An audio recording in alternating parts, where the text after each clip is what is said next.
You threw it away. You didn't even try to fix it. And somewhere in the back of your mind, you knew you could have, but you didn't. That single moment reveals something about you that most people never stop to examine. Every single day, millions of people toss out broken things without a second thought.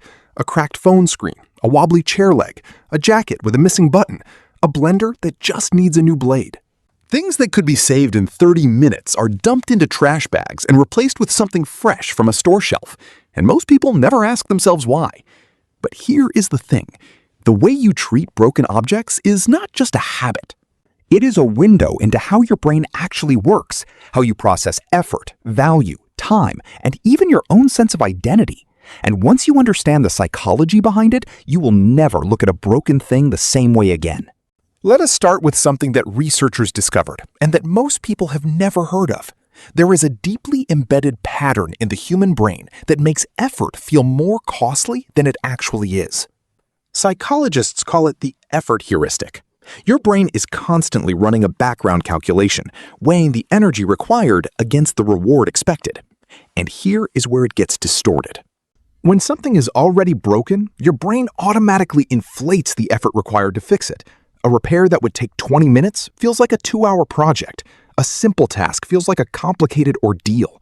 Your brain is not lying to you on purpose. It is protecting you from what it perceives as wasted energy, but in doing so, it tricks you into making choices that are actually more expensive, more wasteful, and more disconnected from your real values. Now, think about what happens the moment something breaks. There is a psychological shift that occurs almost instantly. The object stops feeling like yours. This is not poetic language. It is backed by real behavioral science.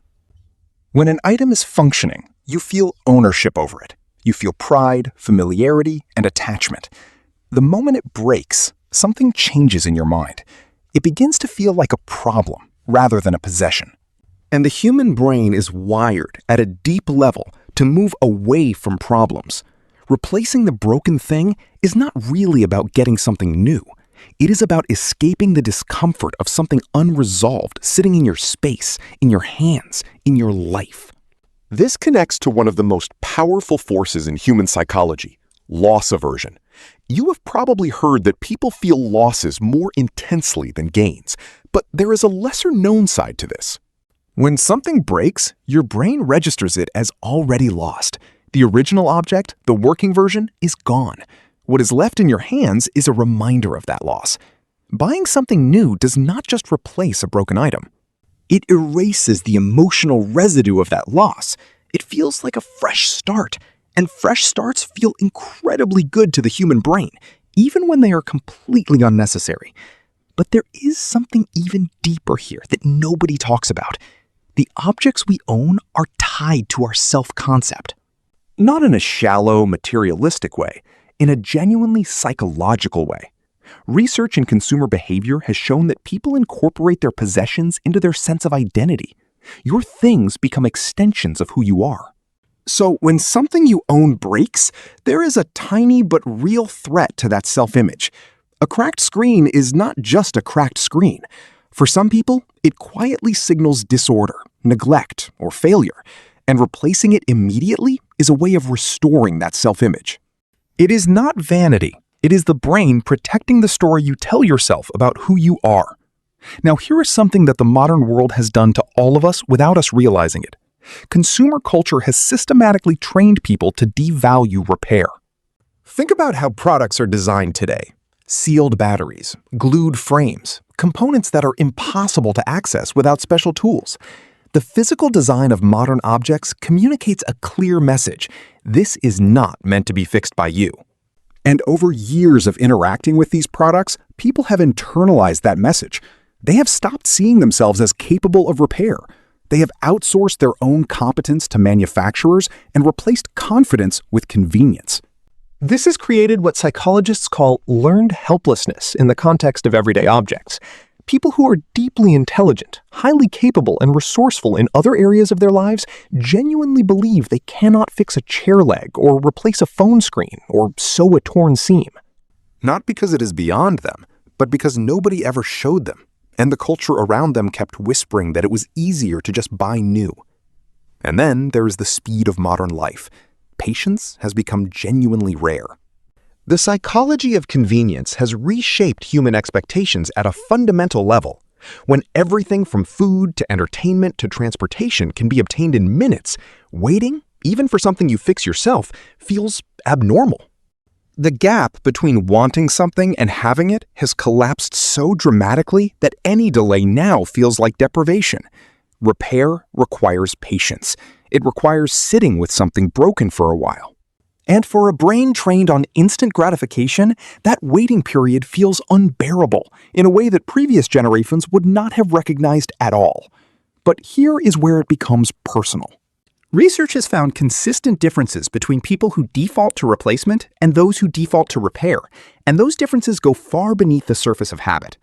People who tend to repair broken objects score higher on measures of patience, frustration tolerance, and what psychologists call internal locus of control, the belief that your actions directly shape your outcomes. They tend to have a stronger emotional connection to their belongings. They find meaning in the act of restoration itself. Fixing something is not just practical to them, it carries a sense of pride, competence, and continuity that they genuinely value. People who default to replacement are not worse or weaker in any way.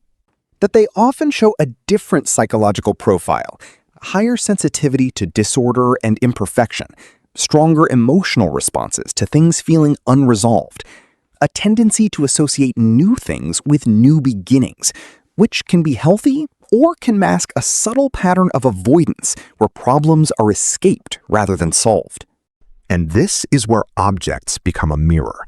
Because the same psychology that makes someone throw away a broken lamp instead of replacing a $5 bulb often shows up in other areas of their life. Relationships that hit friction get ended rather than worked through. Projects that encounter obstacles get abandoned rather than adjusted. Careers that become uncomfortable get switched rather than examined. None of this is inevitable or permanent, but the pattern is worth noticing. What you do with broken things is a small and low-stakes version of what you do with difficult things in general. There is something profound that craftspeople and repair culture advocates talk about that psychology actually supports. When you fix something, you do not just restore its function, you deepen your relationship with it. The Japanese have a concept called kintsugi, the art of repairing broken pottery with gold, treating the fracture as part of the object's history rather than a flaw to be hidden. The repaired object becomes more valuable, not less, more meaningful, not more damaged. This is not just aesthetics. It is a philosophy about impermanence, resilience, and the beauty of things that have been through something and survived. The people who understand this, really understand it, have a fundamentally different relationship with the material world. They see a broken thing, and their first question is not, what replaces this? Their first question is, what does this need? That shift in question is a shift in mindset, and that mindset extends far beyond objects.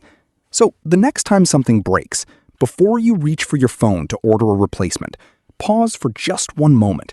Ask yourself what is actually driving the impulse. Is it practicality? Or is it discomfort with imperfection, impatience with process, or the seductive pull of a fresh start?